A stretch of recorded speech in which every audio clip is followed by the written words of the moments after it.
નમસ્કાર, tasty kitchen ગુજરાતીમાં તમારું સ્વાગત છે। તો આજ આપણે બનાવીશું એકદમ ટેસ્ટી મકાઈનું શાક। તો મકાઈનું શાક બનાવવા માટેની રેસીપી આપણે જોઈ લઈશું। જેમાં એક મકાઈના 3 ભાગ કરી નાખ્યા છે, જેને આપણે કુકરમાં બાફી લઈશું। તો બાફવા માટે આપણે પાણીમાં થોડી હળદર નાખી દઈશું, થોડું મીઠું નાખી દઈશું। આપણે અડધી મકાઈ ડૂબે તેટલું પાણી લીધું છે।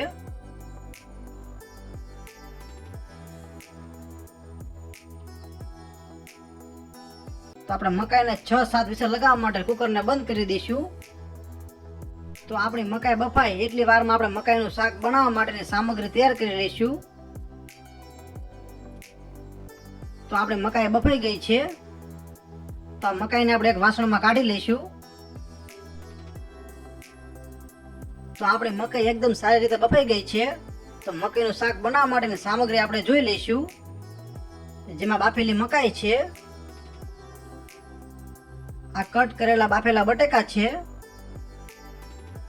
આ કટ કરેલા ટમેટા છે, આ લીલા મરચા છે, આ સૂકી ડુંગળી છે,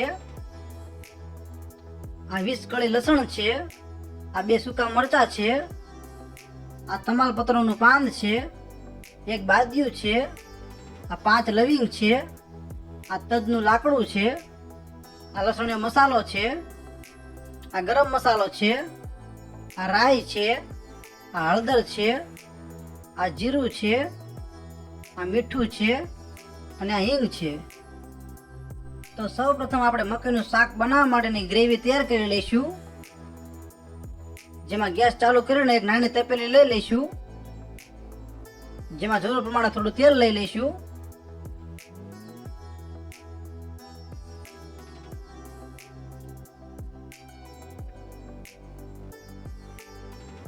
તો આપણે આટલું તેલ લઈ લીધું છે, તો તેલ આપણે ગરમ થવા દઈશું। તો આપણું તેલ ગરમ થઈ ગયું છે, જેમાં સૌપ્રથમ થોડી રાઈ નાખીશું,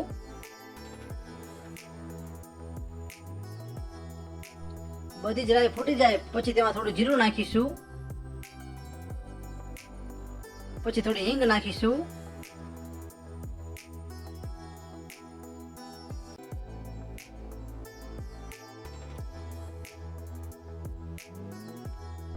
પછી લવિંગ, બાદિયા, તજ, તમાલપત્ર, લસણ અને સૂકા મરચા નાખી દઈશું। પછી સૂકી ડુંગળી નાખી દઈશું, પછી ટમેટા નાખી દઈશું, પછી લીલા મરચા ઉમેરી દઈશું, પછી થોડી હળદર નાખીશું, સ્વાદ પ્રમાણે થોડું મીઠું નાખીશું,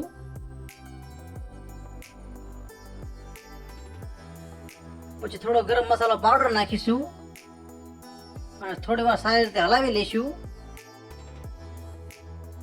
ગ્રેવીને સારી રીતે સાતળી લેવાની છે।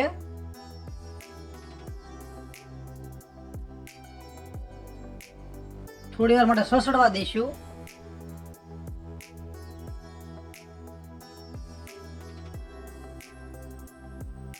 ધીમે ધીમે હલાવતા રહીશું।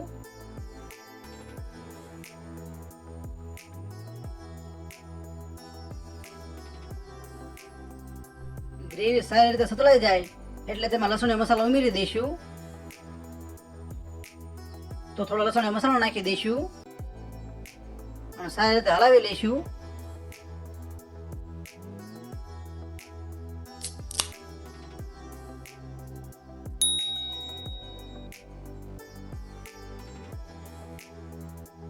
તો આપણે ગ્રેવી બનીને તૈયાર થઈ ગઈ છે, તો ગેસને બંધ કરી દઈશું અને ગ્રેવીને ઠંડી થવા દઈશું। તો આપણે ગ્રેવી ઠંડી થાય તેટલી વાર આપણે મકાઈના દાણા કાઢી લઈશું। તો આવી રીતના ચપા વડે બધા જ મકાઈના દાણા કાઢી લેવાના છે।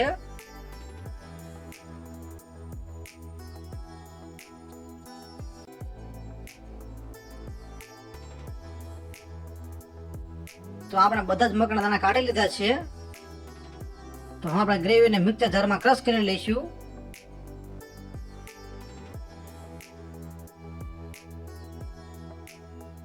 તો ગ્રેવીને મિક્સર જારમાં લઈ લઈશું અને એકદમ સારી રીતે ક્રશ કરી લઈશું। થોડું પાણી એડ કરી દઈશું।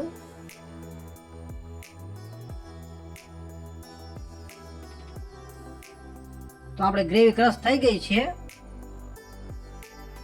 તો હવે આપણે મકાઈના શાકનો તડકો લગાવી દઈશું.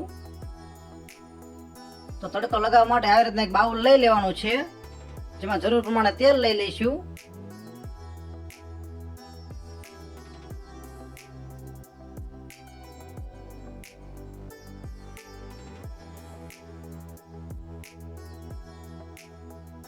તો આપણે આટલું તેલ લઈ લીધું છે. તો આ તેલ આપણે ગરમ થવા દઈશું. તો આપણું તેલ ગરમ થઈ ગયું છે, જેમાં સૌપ્રથમ થોડું જીરું નાખીશું.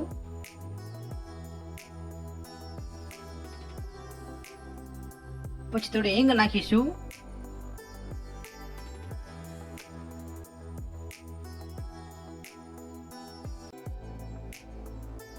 પછી ક્રશ કરેલી ગ્રેવી છે તે નાખી દઈશું.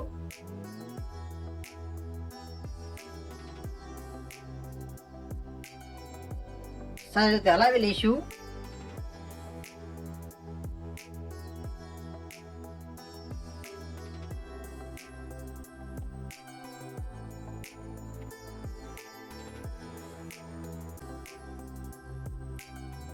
મિક્સર જારમાં થોડું પાણી નાખીને પાણી ઉમેરી દઈશું.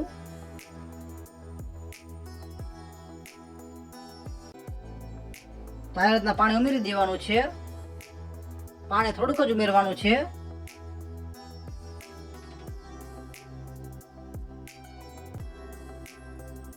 હવે ગ્રેવીમાં મકાઈના દાણા એડ કરી દઈશું.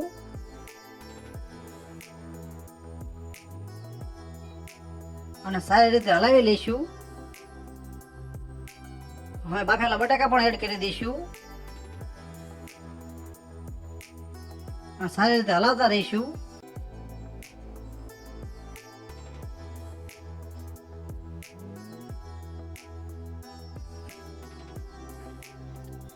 તમે એકવાર આ રેસીપી જરૂર ટ્રાય મારજો, ખાવામાં બહુ જ મજા આવશે. તો આપણું મકાઈનું શાક બનીને તૈયાર થઈ ગયું છે. તો આપણે ગેસને બંધ કરી દઈશું. તો તૈયાર છે આપણું એકદમ ટેસ્ટી મકાઈનું શાક. તો તમને મકાઈના શાકની રેસીપી કેવી લાગી? જો રેસીપી પસંદ આવી હોય તો વિડીયોને લાઈક કરો, શેર કરો, અને આવી અવનવી રેસીપી જોવા માટે અમારી ચેનલને સબસ્ક્રાઈબ કરો. વિડીયોને પૂરેપૂરો જોવા માટે તમારો ખૂબ ખૂબ આભાર.